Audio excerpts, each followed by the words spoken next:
This is Daniel Poppy, host of How to Write Good. Thanks for listening to the following broadcast on Public House Media. This is Ryan Pierce, host of Completely Serious here on Public House Media. Thanks for listening to the following broadcast on Public House Media. Once you're done with this episode, I hope you'll come check out my show, Completely Serious, where we talk about sports and have fun with great guests.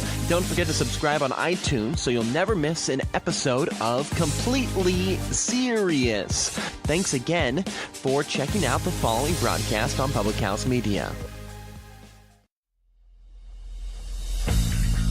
Throughout history, the course of sports has been shaped by one thing: the fans. From the moments you never dreamed of, Williams has saved the USA's life in this World Cup. Paul, the runner, loose ball, it's good. Gonzaga, the slipper still fits.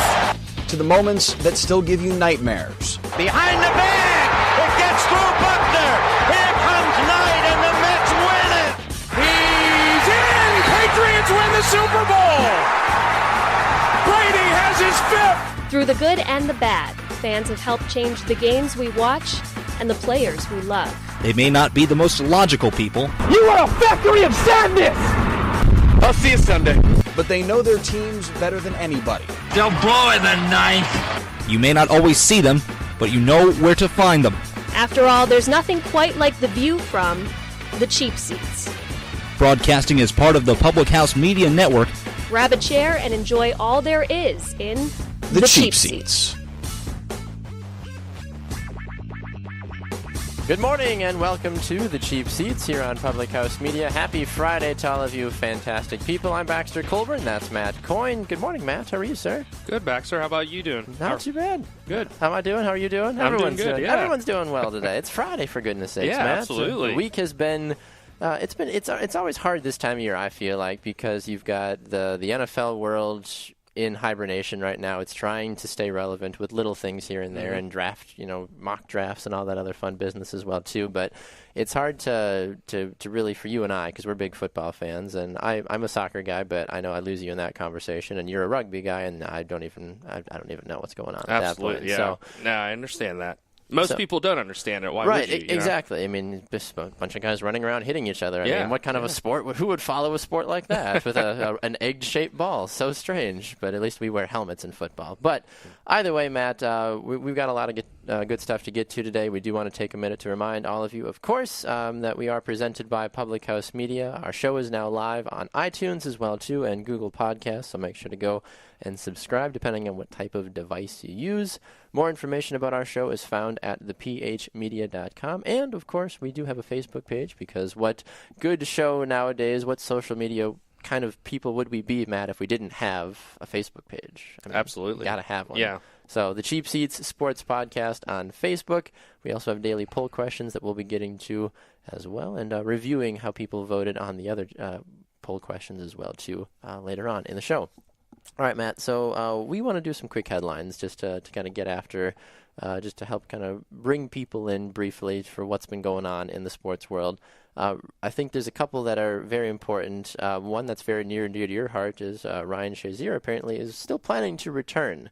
This came out this week. I'm a little surprised by this. This man was, in all intents and purposes, done. Like, we didn't think he was even going to be able to walk again, and now here he is saying, oh yeah, I'm going to be back good enough to play in the NFL again. How did you react when you heard this? Because I'm still kind of baffled by this. Yeah, I mean, obviously, as a Steelers fan, I want him to come back. He's an important role in the defense in Pittsburgh, but I was really surprised as well. It took a while for him to even get back, as you said, to walking. A couple weeks ago, he was actually at the Penguins game, and they gave him a standing ovation. He stood up, and I mean, that alone. I mean, come on. Yeah. So I was really surprised when I saw this. I would love him to come back, but he's young. I think he's only maybe 27. I was gonna say he's and I just hope he's thinking about his future and his family. Right. And I know the Pittsburgh community shares that, what I just told you, that they're looking out for him. But he is he's a force to be reckoned with. He had a great season going, obviously an all-pro season, but I was, as you were, I was very shocked to hear that. Yeah, and I think that it's always hard for me because you love the good comeback stories. We as a society love the good comeback stories, right? I mean, we as fans are like, yes, like for me as a Packer fan, when Jordy Nelson got hurt, I'm like, well, there goes the season, but then we got to track this journey of him coming back. Even Aaron Rodgers, when he just hurt himself this last year as well, too, tracking the journey of him coming back. But then there's always the questions like, will they be good enough? Will they be even a shell of what they used to be pre-injury as well, too? So yeah, absolutely. That's always the hard part about it. I mean, even for me, when I played soccer as well, too, I broke my foot. I'm never going to be the same player I was before I broke my foot. It's just not possible. That's the reality of us as having human bodies. They're going to break. They're going to wear down. And then it's just, enjoy the good times while you got them. But even you've had concussions before, too, right? Yeah, so. In rugby I had a few concussions, and it got to the point where I was just talking to my wife the other night about this. I said I had to stop playing because it got to the point I said, my body's just taking a beating. So these rugby players who play 15, 20 years, I respect / don't understand how they do it, how they do it. So this is I would love to see him back on the field, but I just really hope he is taking his time making that decision. You look at someone, Eric LeGrand from Rutgers, if you remember, he reached out to him right away, and I don't know exactly, obviously, what he said to him, but you just look at a young man like that who I just hope he knows. Right. He just knows for sure. Absolutely. So. That's the important part about it, honestly. All right, a couple other quick headlines as we continue to move through the first part of the Cheap Seats here on a Friday morning. Is Tim Tebow a major leaguer? Because not everybody, ESPN seems to think that he is going to find a way. Even the Mets GM has come out and said Tim Tebow will be in Major League Baseball at some point right now. He said, Sandy Alderson said, that's my hope and a modest expectation. Tim Tebow killed it at the minor league level, but I feel like it's not to put the minor league guys in a bad spot, but I feel like that's semi-easy to do. You're not playing against the best of the best. Madison Bumgarner's not pitching to you every single night. You've got Trey Jones out of Washington D.C. who's 21 years old who can throw 93 miles an hour as opposed to 99 miles an hour at you. Like, I feel like it's a little bit easier at times. I don't want to take anything away from those that have done that, but Tim Tebow. We've been calling for this. I've been calling for this. I'm like, just give him a shot. I mean, even if it's for a fun weekend series against the Yankees, like it only can help everybody involved if Tim Tebow's on the field for a Major League Baseball game, in my opinion. Yeah, I'm sure you saw a few of his games last year, and Homered his first at bat. I mean, I was like a divine sign right there, basically. Yeah, and be honest with me, Baxter. How jealous are you of a guy like this who can just go from sport to sport? Yeah. And, I mean, it's just disgusting. I mean, I know people, look at – they judged his football skills, but, I mean, he's a Heisman Trophy winner. He's, right. He he's obviously – a college football Hall of Famer. I mean – yeah, and, I mean, he hit I think he hit, around 220 here it says 226 he hit last year, 23 RBIs, in 64 games. I'm sorry, 52 RBIs, and then when he moved up, he was at 220 with 23 RBIs in 64 games. So, I agree with you. I think they should try it. Anything Tim Tebow, it brings a lot of attention. I'm going to be honest with you. I'm a huge Tebow fan. Yeah. I think I love what he does off the field. I think he is just a mentor that kids need to look up to, and I love seeing him out there. And I say give him a shot. Obviously, I'm not running a multi-billion-dollar corporation, right? But and I think we have to be careful about how we look into this as well too. And a couple of the writers for ESPN, and I know others have been saying this as well too. Like, well, that's great that the GM is saying that he will be in the majors at some point, but that he never said this year, and he never said that it's going to necessarily happen because he wants it to happen. It was more of a like, we know it's going to probably hit us at some time, but I mean, if it's not this year. Win. I don't know if there's really much more Tebow hype that can survive after this year if he doesn't find a way. But yeah, I mean, he's 30 years old. Right. He only has so much time left. Exactly. I know he's Tim Tebow, but you only have so much time. Exactly. So. No, I completely agree with that as well, too. So I'm curious to see where this kind of all falls for Tim Tebow. One other quick headline that somehow this got away. I don't know how we didn't hear more about this, and maybe I just missed the party. But apparently, Serena Williams, this information came out earlier this week, that she said that she almost died after giving birth to her daughter, Olympia. She had her daughter back on September 1st, 2017. She said it began with a pulmonary embolism, and then it really started to go into more of clotting in her arteries and her lungs. She said that when she had her C-section, her wounds popped open due to intense coughing of the embolism. Mm-hmm. She had to go in for multiple surgeries, and she said, I spent the first 6 weeks of motherhood in bed. That alone, I mean, and then she's already come and played in a couple of tournaments postpartum. Yeah. If there's any question of how strong this woman is, I don't think there should be any question anymore. I mean, how do you almost die, number one, and I feel like we'd hardly hear, and I get like the privacy aspect of it about it, like, hey, we can't be saying Serena Williams almost died. That'll ensue panic, but holy cow, like that's incredible. Yeah. You look at her on the court and just are impressed every time she's out there. I mean, just in awe, and, it's amazing that, the human body the way it is, and as strong of a woman as she is, I'm obviously thankful that she's good. Right. She's back on the court, and I'm looking here at a picture of her baby right now.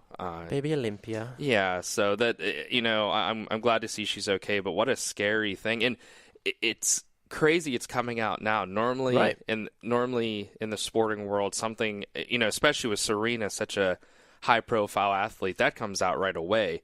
That was when I read that, I was taken back by that, and I had to read it a couple times. I'm like, wait, what? Yeah, you absolutely have to. I mean, like I read the full article a couple of times, and I was like, wait a minute. I'm like, she literally almost died. Like you look at, like I felt like I was reading an episode of like House or like Grey's Anatomy with like, oh, pulmonary embolism, and I was like, good God. I was like, I actually kind of knew what some of that stuff was, but I was like, holy cow. Yeah. And then to go back and play at an elite level, that's kind of like with like a Shazier thing too. It's like he almost couldn't walk, and he's like, oh, I'm going to go now and go back again and play in the NFL. Yeah. Like it's hard enough to get there fully healthy, let alone not be able to walk and then get back to that. And for Serena as well too. I know she hasn't had a lot of success coming back, but still, to be able to play at a high level where maybe 100 people in the world can say that they're really good at tennis, that's amazing. Yeah, absolutely. So great to see her back out there. I'm glad she's doing well, but yeah, what a story. I completely agree. All right, we're going to run to our first break. When we come back, we are going to look at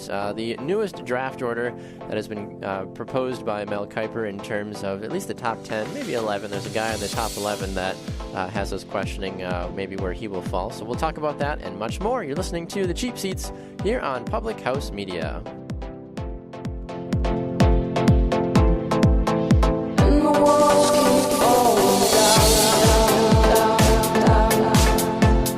What's up, everybody? This is Christian Heimel, host of Press Row here on Public House Media. Thanks for listening to the following broadcast on Public House Media. Once you're done with this episode, I hope you'll come check out my show, Press Row, where we talk about the biggest issues in sports with the analysts, experts, and reporters who cover them. No nonsense, hard-hitting interviews on the sports topics you're talking about. A new show comes out every single Thursday. And don't forget to subscribe on iTunes so you never miss an episode of Press Row. Thanks again for checking out the following broadcast on Public House Media.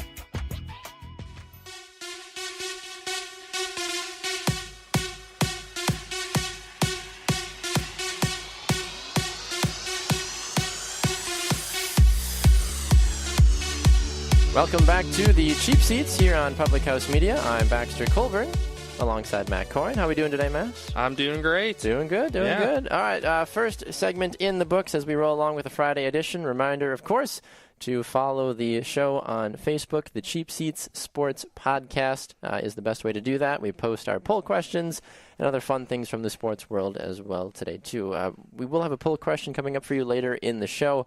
We will have two, actually, because we're rebels. So take that for what it is. Absolutely. Just a quick refresher. We had who wins the Eastern Conference, the Cavs or the Field on Monday. And then Jeff and Max said Canada or USA, who is the better team in women's hockey. And as we found out, obviously, on Wednesday evening or Thursday morning, for those of you that are in Korean time, USA is better. So that's who I voted for. I don't know if you voted for that poll or not, Matt, but that's who I voted for. I did hit USA. I guess we should have touched on that in the quick We should have. headlines. Way to go, Team USA. Congratulations. First time in 20 years that they're the gold medal winner. Yeah. So that's exciting. A good way for that to roll. Definitely to get you hyped up, especially when the U.S. Hasn't been doing that well in the medal standings. But hey, a gold medal is a gold medal, especially in hockey when you can beat Team Canada. Yeah. So, take that, Canada. All right, looking at the newest mock draft 2.0 from Mel Kiper, he released his new draft, but we really only care about the top 11 just because that's where a lot of the household names are going. We'll also look briefly at the Packers and Steelers as well, too, for those people that don't know. You're a Steelers fan. You're pretty much an all-Pittsburgh fan, aren't you? Yeah, all Pittsburgh, yeah. And I'm a Packers fan, but I'm also kind of a hybrid of a couple others. But a lot of Wisconsin sports is where I take my cue from. But I look at this list right now, Matt. Are there any players or any positions that really jump out at you? I mean, I feel like it's always about the quarterbacks. Quarterback. We always hear that. Josh Allen is projected to go number 1 to the Browns. Really, I feel like you can kind of wash, rinse, and repeat with any of these quarterbacks and throw them at number 1 and say, oh, yeah, they're gonna do fine. Like, is anybody really that good as opposed to the other? It's hard to know, I feel like. Yeah, I mean, I feel like this year's quarterback field is kind of just a free-for-all. I mean, I agree. I feel like they keep moving up, moving down after, before the combine. It was just kind of choose, and then after, it was the same exact thing.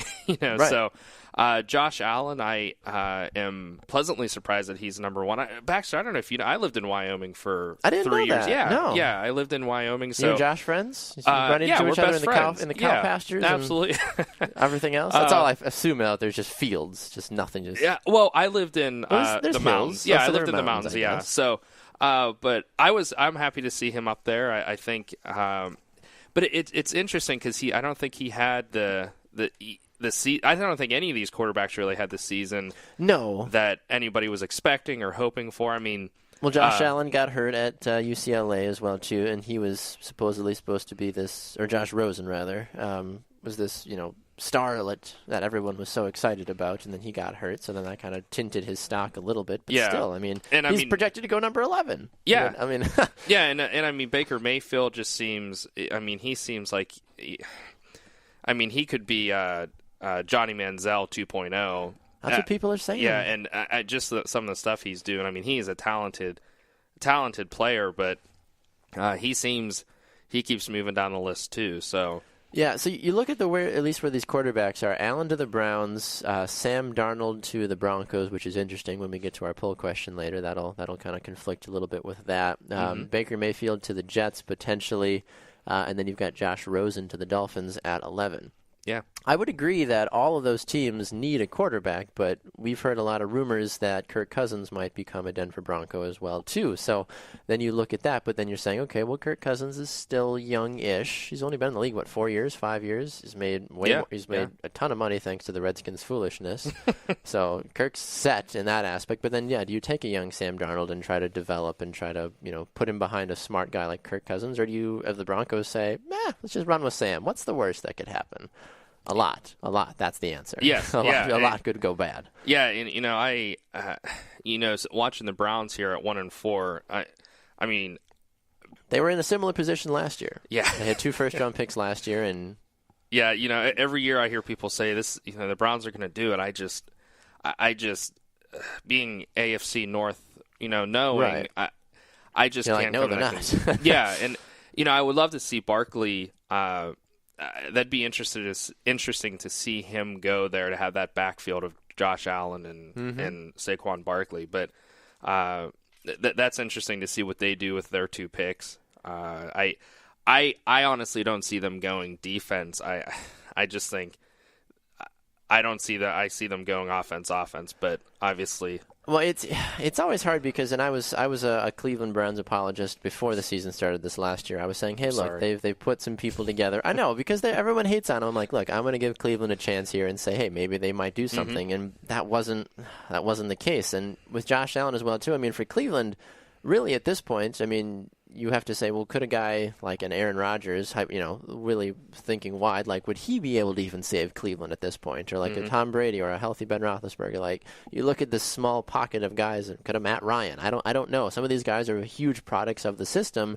So to say that any quarterback off the street can walk in and say, all right, I'm going to be the one to fix it, especially with Cleveland, they need a guy that can win in big situations. No offense, but Josh Allen's played at Wyoming. Yeah. I mean, I think I don't know how many people that he's had to play that would consider him a deep, battle-tested quarterback. Mm-hmm. That's just realistic thoughts. I mean, Sam Darnold played at USC. He knows what it's like. Baker Mayfield played in the Pac-12 or in the Big 12. I mean, I'm not saying Baker Mayfield's not a number one quarterback, but still, like, you look at guys that are at least a little bit more battle-tested.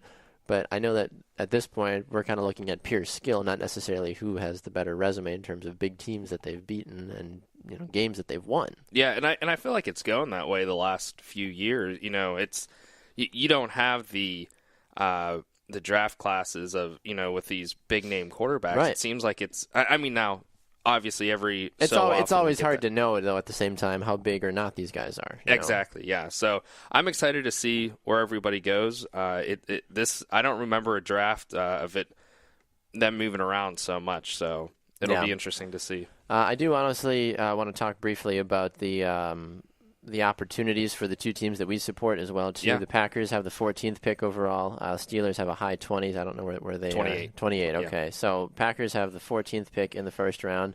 Couple of selections that at least are being proposed.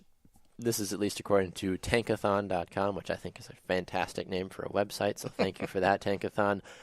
They're looking at Calvin Ridley, the wide receiver out of Alabama at 14. And then they were thinking Malik Jefferson, an inside linebacker out of Texas in the second round.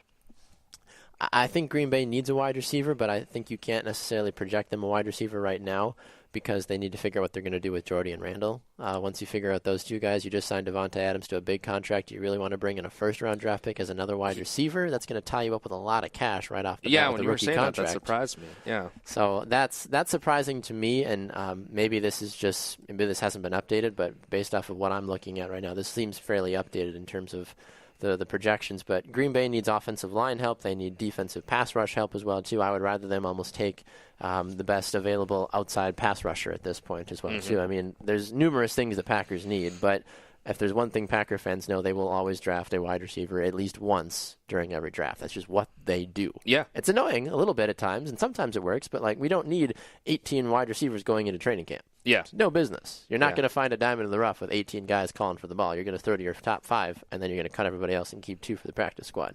Doesn't make sense to me personally. Yeah. What about the Steelers? Here's what I think. If Ryan Shazier comes back, I think they go one direction. If he if he doesn't come back, it just depends if he comes back or doesn't.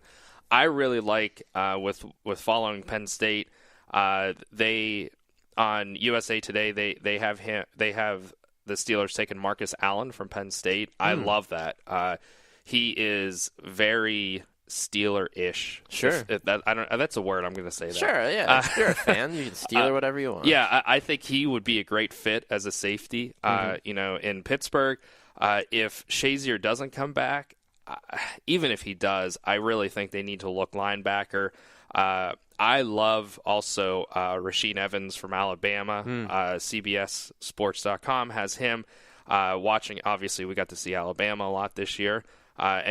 Any player from the Alabama, Nick Saban defense is always is a win. It seems like. True. So I would love them to go defense, and it's funny because every other year I say don't go defense because they always go defense, and then maybe we'll pick up in the 4th, 5th round that diamond in the rough wide receiver that the Steelers always seem to get with an Antonio Brown.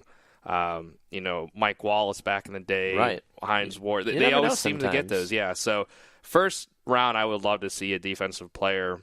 And that's hinging on if Shazier comes back. Yeah, and I would agree with you on that one as well too. A lot of opportunities, a lot of options in that regards as well too. So, free agency has to happen first. So once that opens here in the next couple of weeks, once the dust settles there, we will be able to kind of take a look and see where everything kind of falls in that aspect. So, there's still a lot of trades that could happen as well too. Obviously, I'm interested to see what happens with Love Bell. Right, you never know. $100 million to the Jets? ? No, not happening. Yeah, I don't see that. No. All right, we're going to run to another break. When we come back, we're going to give you a quick preview towards the weekend. Matt and I are going to play a little game we like to call Backs versus Matt and give you some predictions for 5 random games that we have never talked about previously to going on the air. That's a lie. But either way, we've got that coming up for you. It's the Cheap Seats on Public House Media. Stay with us.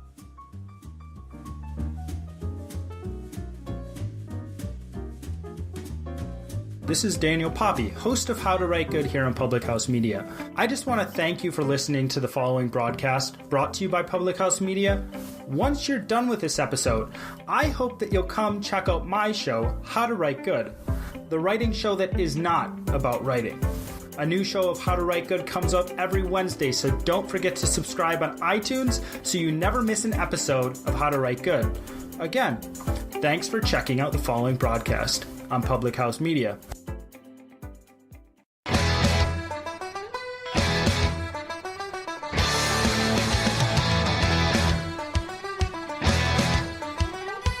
Welcome back to the Cheap Seats here on Public House Media. It's a little cold up here in the Cheap Seats today, at least where Matt and I are in the remote studios of the Public House Media. It's a little chilly. It's 20 degrees on my watch right now. It's a little colder than what I'm used to. I hail from the South Florida area, and Matt, well, you're born and bred in the cold, basically, right? Out east blood of yours. Yeah, Pittsburgh. It was actually 78 in Pittsburgh. What? Yeah, how crazy is that? How?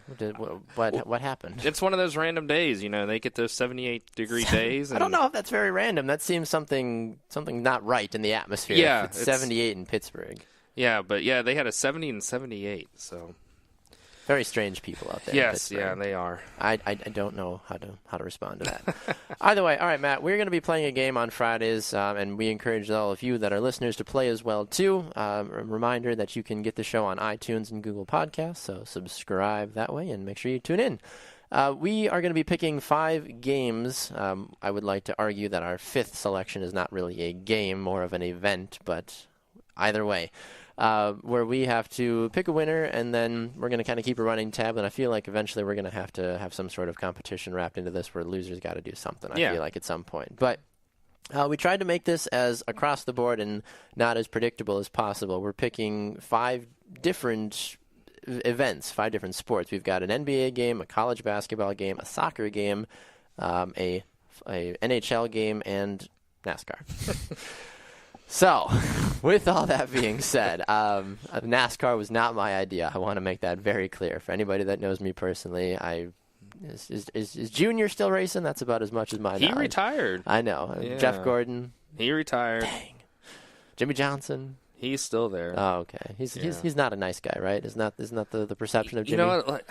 I don't really. I'll be honest. I don't follow it that much. I used to be a huge NASCAR advocate. Yeah, I mean, I followed Dale Earnhardt for a long time, sure. And when he died, NASCAR died in my life. Oh, so I had trouble. I had trouble following it after that, even with Junior. So thank you. All right. Anyway, and then Danica obviously ends her career in a fiery blaze as well, too, unfortunately. Aaron Rodgers there to give her a little kiss, though, so it's all good. Yeah. All right. First game, San Antonio taking on Cleveland. Cleveland's been a weird team this year. San Antonio's been even weirder, I feel like, because usually, regardless of how the rest of the NBA is going, you can at least count on the Spurs to just be annoyingly monotone and consistent. Mm-hmm. Like, they don't play beautiful basketball, they don't get flashy, but they always grind it out and they always win, and it just annoys you. Except for this year, I feel like they've been far less exciting, far less stereotypical, and I wonder if that's a lot of eras starting to come to an end. We've seen a lot of things in all sports really starting to just start trending, and I mean Jacksonville in the NFL, and I guess Milwaukee kind of in the NBA. These not sexy teams are now becoming a little bit better. Even Toronto, they're the number 1 team in the NBA East. I mean, that's weird for me to say. Yeah. I mean, the Canadians, who knew they could play? But, like, that's weird. I don't like it. There's a team in Las Vegas in the NHL that has the best record in the NHL. Weird. I mean, weird to say. Yeah, it's strange. I mean, San Antonio's 3rd right now in the West, so I want to make it clear, though, that they're not, like, an awful team. But they're 10 games back out of first place. Yeah, I'm looking at that now.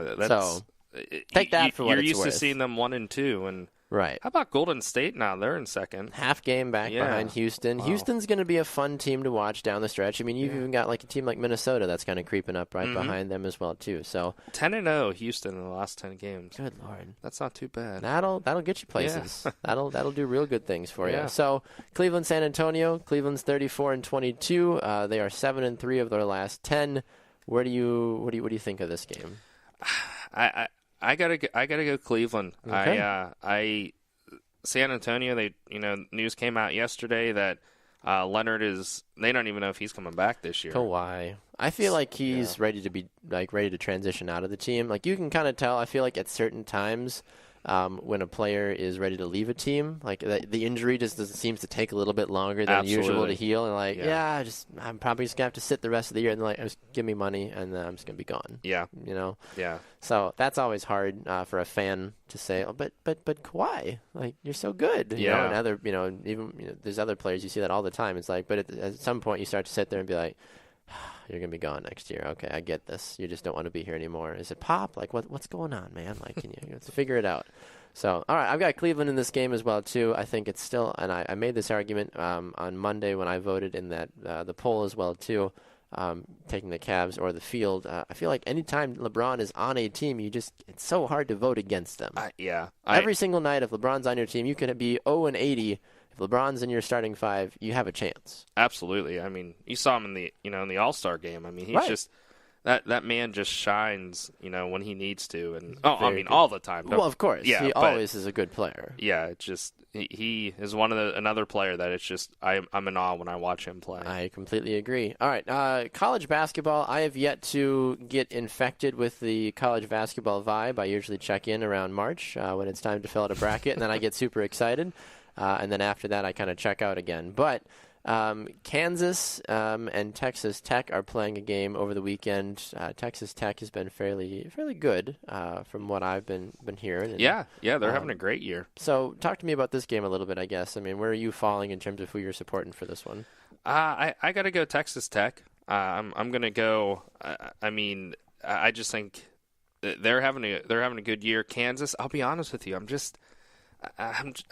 I'm over them. Yeah, I think a lot of people are. And it's I can't, I don't want to bash them or anything. They're a great team. It's just I'd like to see some new stuff here, And I think Texas Tech, right now they're 6, Kansas is 8, and I see them, continuing this. So. Yeah, I'm going to have to go for Kansas in this one, though, in all honesty. I mean, I look at the true nature of how this team likes to play. I get it. They're on the road. You're going into Texas, a hostile environment. Games on ESPN tomorrow at 3:15 p.m. Central Time for those that are in the Central Time Zone or on the Watch ESPN app, so do that way.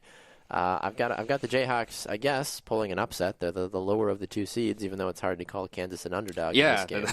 Yeah, it's a good pick. Kansas got my vote there. Man United and Chelsea. For those that know me, I'm a big soccer fan, but at the same time, I'm more of an American soccer fan. I'm not really an English Premier League sort of fan. But anytime Man United and Chelsea get together, that always makes for a fun time. United is second in the Premier League with 56 points. Chelsea is sitting in 4th place with 53. So a win by Chelsea would certainly make the top 2.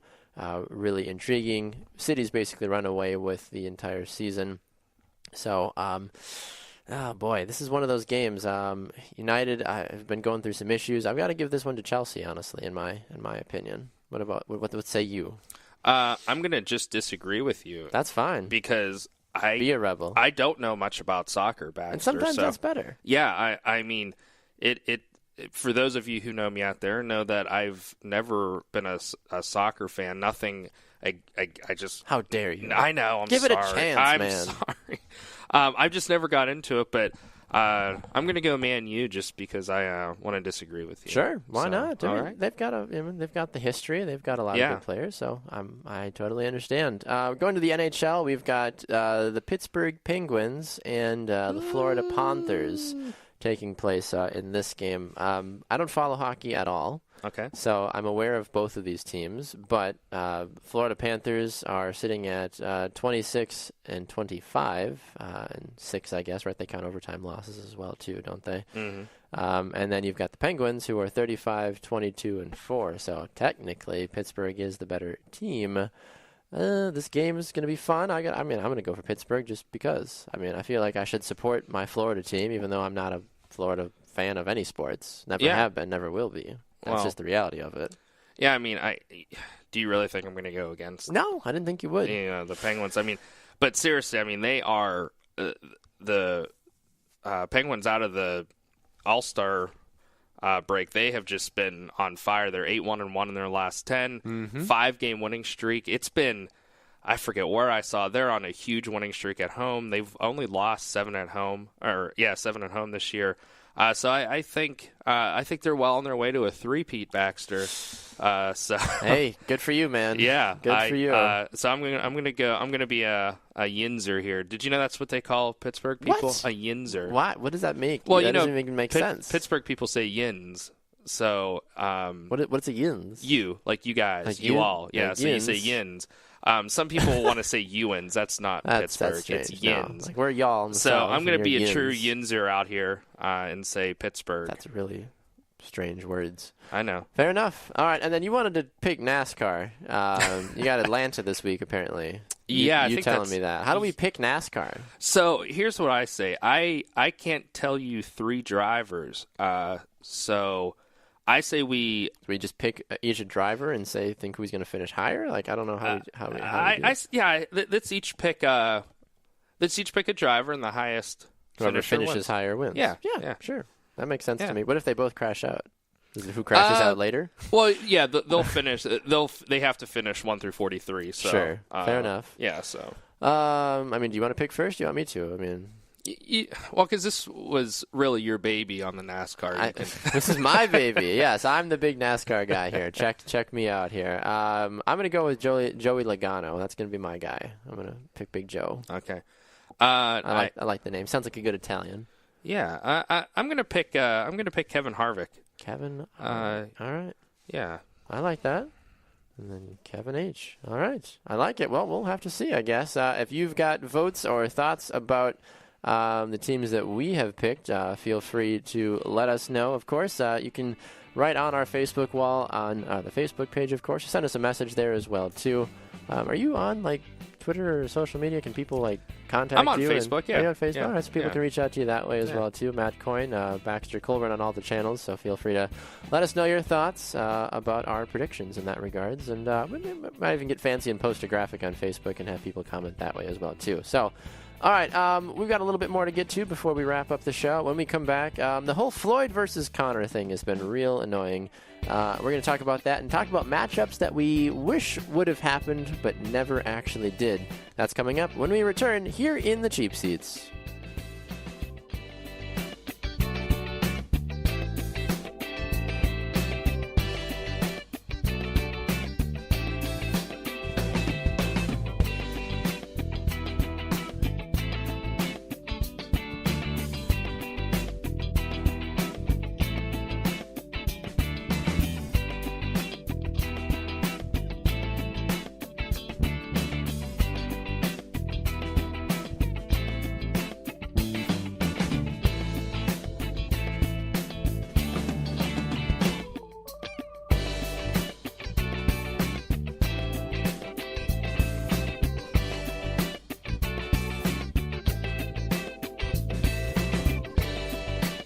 This is Kim Meyer, host of Choose to Rise, here on Public House Media. Thanks for listening to the following broadcast on Public House Media. Once you're done with this episode, I hope you'll come check out my show, Choose to Rise, where we talk about positive mindsets, uplifting content that just helps you improve your life overall. A new show comes out every Monday, Wednesday, and Friday in podcast version, or you can catch me live on the Public House Media Facebook page every weekday or morning around 6:45 Central Standard Time. Don't forget to subscribe on iTunes so you'll never miss an episode of Choose to Rise. Thanks again for checking out the following broadcasts on Public House Media.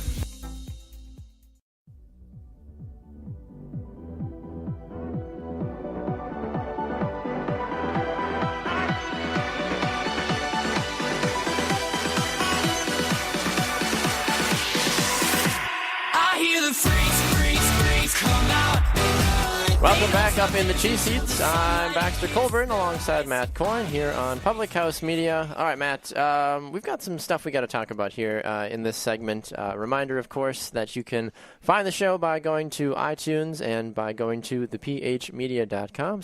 Thanks to our friends over at Public House Media for giving us the vehicle that we are driving fairly safely, not always, but for where we can do the show. So big thanks to all of them in that regards. And reminder, too, we do the show 3 times a week. We have 6 hosts that do the show, so it kind of is unique, I feel like, in that aspect. Mondays is Christian and Jonathan. Wednesdays is Jeff and Max. And then you've got myself and Matt here on Fridays. Might have to do a little Carly Rae Jepsen Friday. Or no, was Rebecca Black? Rebecca Black. I'm sorry. It's Friday. You're more in tune with the kids now than I am. Yeah. All right, so we hear a lot of talk, and they say talk is cheap, put your money where your mouth is sort of thing. We've heard a lot of rumors about Floyd Mayweather and Conor McGregor 2.0, but this time Floyd coming into the octagon as opposed to Conor stepping in the ring. There's been a lot of yes, no, maybe so business going on with all of this. So far, the latest report is that there's no more contract talks. Everything's off the table. Yeah. I feel like, are we just adding to the drama? Is this going to end up happening? I really hope it doesn't, honestly. I really don't. It does no good to anybody aside from Conor and Floyd. That makes them lots of money. Yeah, that's all it's going to do. And I just, even the first fight they had, in the ring, I wasn't a big fan of. I mean, don't get me wrong, I was very interested in who was going to win. Who was going to win. And I mean, I think we all knew Mayweather was going to win that. Exactly. There wasn't really, I think people kind of fabricated a debate with that. Yeah. And I think that's what would happen here. I think Mayweather's a smart guy. I think he knows it's not going to end well for him. No, you put Conor, who's now got a loss on his column for the first time, I think, in a long, long time. Aside from, I think he's lost at least once or twice. I think to Nate Diaz, right? I think that was who he lost to. I think that's somebody. I think that's who it was. But so, like I said, not a fan of that, so I don't follow it. But you have that, and then you have him lose to Floyd. I feel like if Conor has the opportunity, he would just put Floyd on the ground, and I think Floyd is probably thinking like, man, like. If I was Floyd, I'd be like, look, I'm undefeated. I've got lots and lots of money. I've got a pretty good life.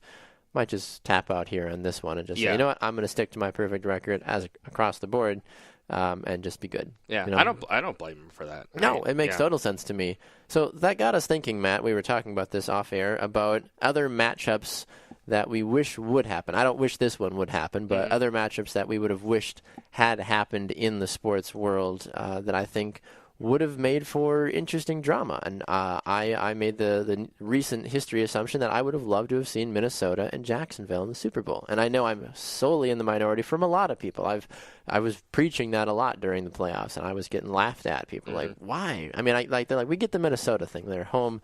But Jacksonville, like in the Super Bowl, that's not good for anybody. That's going to be the worst watched Super Bowl ever. I would have disagreed, actually. I felt like people would have watched more because of it not being traditional fan bases that people hate. Yeah, you know? And I mean, we both are fans of teams that are those. You see them a lot, and it's hard for me. I mean, unfortunately, Green Bay wasn't in the playoffs this year for you, but for me, I mean, I didn't want to see Jacksonville because of course not. They had to come in and just destroy Pittsburgh. But I mean, they made a game out of it, of course, least, which was good. But yeah, I mean, I think you're right. I think the majority of people, they don't want to admit it, but I mean, they're getting sick of seeing, New England in the AFC. And I mean, well, you go back a few years, Colts. And I think there was a stretch where it was like Colts, Patriots, Steelers, and Broncos, like just rotating. Kept rotating, yeah. It was wherever Peyton Manning was and then wherever Tom Brady, well, obviously Tom was at the Patriots, but Peyton Manning just kind of kept,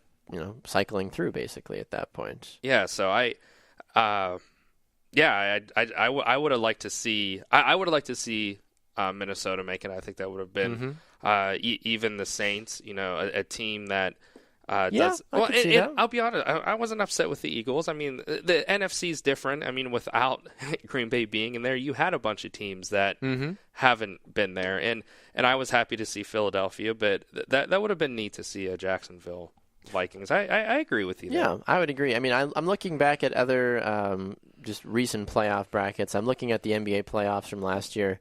Golden State and Cleveland, obviously, we know how Golden State wins. I really wasn't looking at any of the other teams at that point last year and saying, well, I really wish they would have been there. I mean, do you say Boston just to get somebody else in there, or Houston just to get in there? I mean, even if San Antonio had even gone, I would have been like, nah. Like, Washington pulled that surprise upset over Boston in that second round of the playoffs. So a Boston-Cleveland series would have been more entertaining, but even then it would have been 1-2 on both sides fighting it out again. And that's usually how it ends up happening in the basketball world as well, too. So you look at it, was there any teams? Toronto, I guess, would have been an interesting. I mean, Washington would have been fun just to have a non-normal team be in there, but who they've played on the west side. Would that have been Houston? Would that have been the Clippers? I mean, that's not, a Clippers Wizards series is not a sexy NBA Finals. A Houston Washington series is not a sexy NBA Finals. But that's always the hard part about it. It's like, do you want to have the best players play in the biggest games, or do you want just some difference, some parity, I guess, in that regards? And that's something I struggle with sometimes as a fan too. It's like, well, yeah, I'd like to not see the same 3 or 4 teams there, even unless it's my team. But even then, sometimes you're like, all right, like, we get it, we're good. We've won our couple of trophies. Let's let someone else have a turn. Maybe that's just me. And I know some fans are like, no, like, just pound everyone into the ground. If we keep winning, shoot. I don't know any Patriots fans that are apologizing for 5 Super Bowl trophies. Yeah, so like, darn it, we should have let those other guys win. And they shouldn't. I mean, no, they've earned it.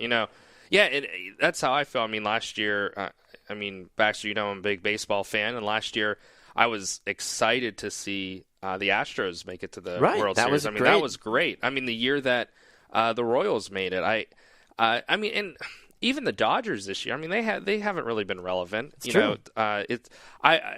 So that was an exciting World Series to watch with the Astros. I would like to see Astros, probably Colorado. I think that would have been a fun series. Yeah. Yes. But yeah, I like to see I guess you can't call them underdogs. They made the playoffs, but teams that you're not used to seeing. I agree, and that's the big thing for me too. Is I'm like, you want teams that are not as common. I feel like getting opportunities to be put into positions to win big games like that. Otherwise, from that, I mean, Green Bay, when they lost to Seattle on Brandon Bostic, I would have liked to have seen Green Bay in against New England. I think Green Bay could have won that Super Bowl that year as well too. So tell me this as a Packers fan, have you ever wanted? I mean, I've always wanted to see it, and I can't believe we never have. But a Brady Rodgers Super Bowl. Yeah, absolutely. I mean, how great would that be? And that's the thing. I mean, people were, in a sense, I thought it was the Patriots and the Packers were kind of on a collision course at the beginning of the year. Everybody seemed like, all right, like these are going to be the two. But yes, I think a Brady Rodgers Super Bowl, because really after Brady Rodgers, after both of those guys are done, I mean, who are the next big names? Roethlisberger, I feel like, has always been at the party, but never been at the head table, even though he's got a Super Bowl to his name, but or 2, right? He's got 2 rings. Like, so you get a little confused on, I guess, who's the next generation. Is it a Matt Ryan? But then we saw him drop off. Is it a Cam Newton? Not really. If it's a dancing competition, sure, but and it's that older. You're right. It's Rodgers, Brady, just blowing the right, the rest of the way. And I get it. Drew Brees even as well too. Drew Brees, I feel like, is a very good. Drew Brees has to be number 3. Yeah, and I've always been a Brees fan. Same here. I like him, but then you got that draft class with Rivers, Roethlisberger, Manning. Right. Obviously, Manning. Eli's got his 2 rings. Yeah, so. But he hasn't. I don't feel like I've never pictured Eli Manning as an elite quarterback. Yeah, in my opinion, or even Phillip. I mean, I would. That's always hard if you say, all right, you got one guy and you got to win a game. Who you taking? I'm like, oh gosh, that's... Unless you're into fantasy, Phillip Rivers has always been right. Phillip's going to throw for 80,000 yards every year. He's like Drew Brees. He just doesn't stop throwing the ball. Yeah. So one thing after we were talking about this, it hit me that obviously this will never happen. I'm going to change sports here to That's NBA. Fine. How about? I think everybody would love to see this. Michael Jordan in his prime against LeBron in his prime. Yes. I mean, obviously, we know that will never happen. Right, of course. But I think that's one of those things that would been really neat to see a one-on-one. Even though some people say Michael Jordan could beat LeBron now, the way he is now, and I laugh at that. That's hard. There is and I'll tell you about this and our listeners as well too. There is a fantastic platform to play the what if scenarios. It's called whatifsports.com. Oh, okay. And you can do all of these different what if scenarios. You can sim games against each other. So right now, here, I'm going to do it just out of the pure curiosity. It's all the major sports. So let's see. I need to be in the NBA. So Cleveland Cavaliers. Should we just do this last year for the Cavs then, I guess? And then the Chicago Bulls. And I'm sure this has probably been the most simmed. What was a good Bulls year? Was that 97, 98, or 96? Yeah, it was like those mid-late 90s. 96, 97. 96, 97. So we'll set both of those. So Kyrie, JR, LeBron, Kevin Love, Tristan Thompson as your starting 5. And then you've got... Oh, whoops. I got to change that. That was my fault. My year changed. Let's see here. 96, 97, set home. So Steve Kerr, Jordan, Pippen, Rodman, and Longy. All right. So let's see here. So then you hit the quick play game. Yep. Bulls would win 102-97 in this one instance. LeBron would only go for 15 points. Kyrie went for 24. Scottie Pippen went for 21. Michael Jordan went for 38.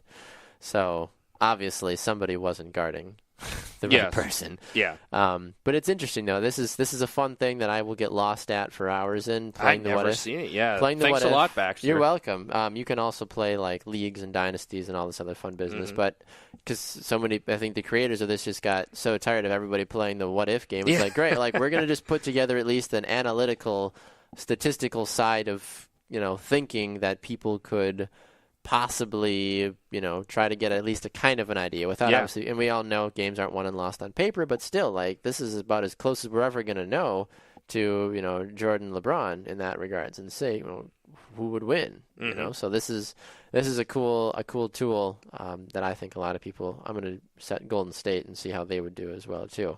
So Golden State versus the 96-97 Bulls. Golden State wins this one, or no, the Bulls win 114-112, so a much closer game. Curry goes for 18. Pippen goes for 26 in this one. So, and it's instant, but it throws out a full detailed box score. It does everything for you. So it's a really cool thing. And people will do this sometimes once the rosters are updated for seasons as well too, and kind of go through and sim teams, for the season, so you could sim the playoffs for the Steelers. I'm actually doing that right now. Yeah. I'm looking the greatest show on earth against the best defense. The Ooh. Chicago Bears 85. Well, there you go. All right, well, we'll see. I'd be curious to hear what that is. We got to wrap up the show, so we're going to take one more fast break. Come back. I'll give you the poll question and get ready to jump out of here. This is The Cheap Seats here on Public House Media. Stay with us.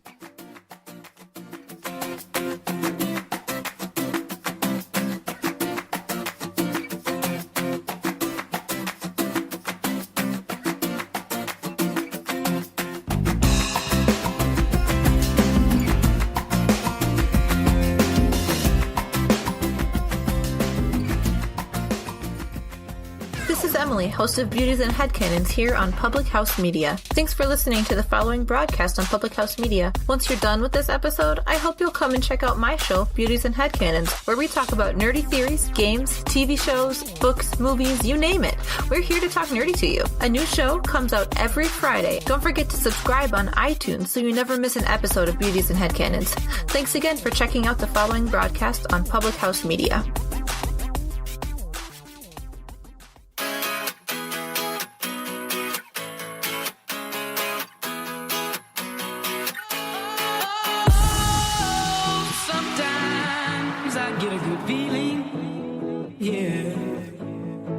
Welcome back up to The Cheap Seats. Definitely got a good feeling heading into the weekend. A lot of sports to digest. The Winter Olympics coming to a close as well.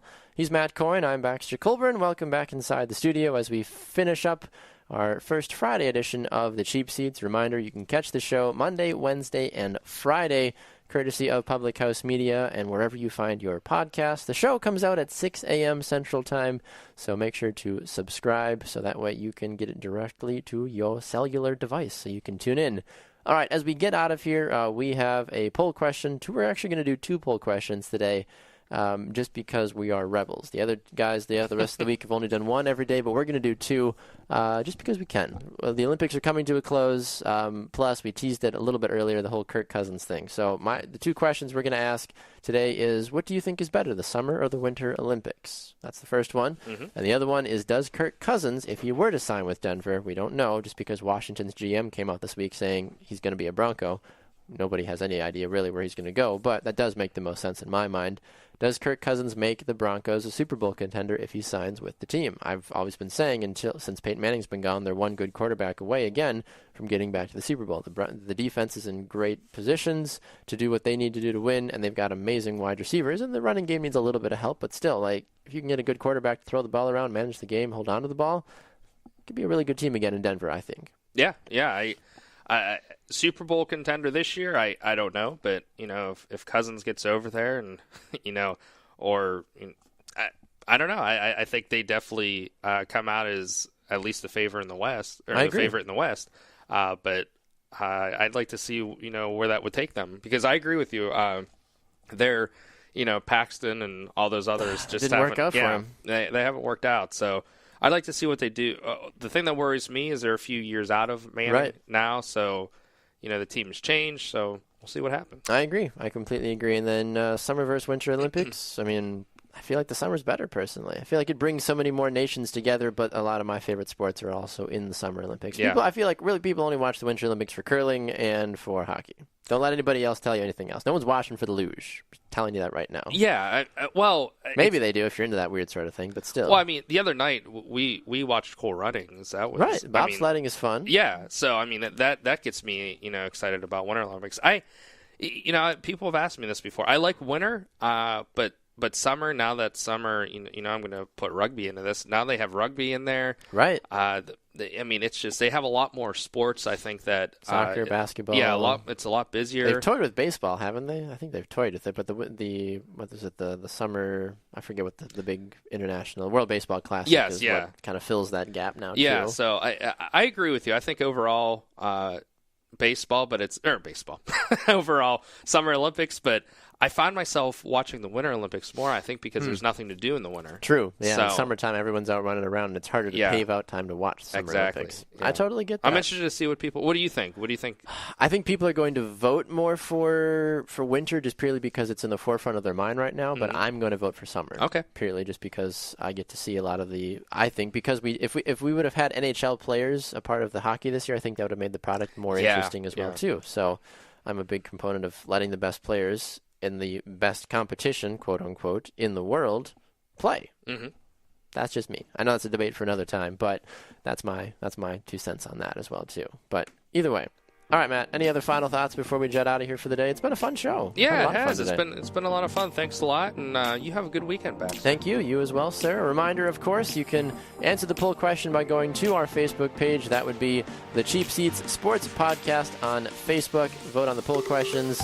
Let us know your thoughts about anything we talked about today, and a special thanks to Public House Media. Find them by going to thephmedia.com, and, of course, wherever you find all your good podcasts, iTunes, Google Podcasts, and much more. For Matt Coyne, I'm Baxter Colburn. Thanks for joining us up here in the Cheap Seats. It's a little cold. I hope it warms up next week. It's 22 degrees right now. So hopefully next Friday when we're back with you, we'll be sipping margaritas. Maybe not. I don't know. It's radio. No one can see us. Either way, he's Matt. I'm Baxter. Thanks for joining us in the Cheap Seats. We'll see you guys again on Monday for Christian and Jonathan when they take over. Have a good weekend, everyone.